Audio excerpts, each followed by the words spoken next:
In this tutorial, I'll show you how to add a custom indicator in TradingView. By the end of this video, you'll have your custom indicator added to a TradingView chart, either from your saved scripts or by pasting your own Pine script code into the editor. First, open TradingView. On screen, launch TradingView in your browser or open the desktop app so we can work directly on a chart. Next, open a chart. From here, load any symbol you want to use. The goal is simply to have an active chart visible so the indicator has somewhere to display. Now, click Indicators on the top toolbar. This opens the Indicators and Strategies panel over the chart.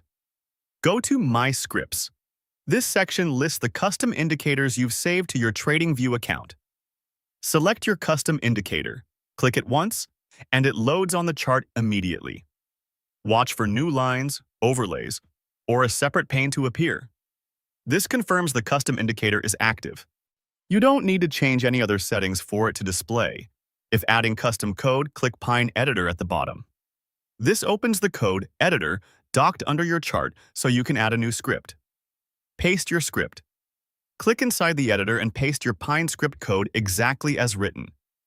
Take a second to confirm the code is complete and that no lines were cut off when pasting. Click Save, then Add to Chart. When you save, TradingView may ask you to name the script. This is normal. After it's saved, click Add to Chart in the editor's toolbar. Your custom indicator compiles and then appears on the chart. If you see the plots or overlays, it's working.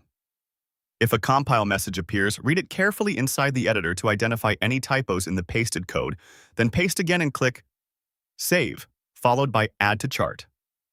At this point, you've either loaded a saved custom indicator from My Scripts or added new custom code through the Pine editor and applied it to your chart. Your TradingView custom indicator is now added and visible, ready for analysis. For more step-by-step tutorials like this, subscribe and check out the other guides available on the channel.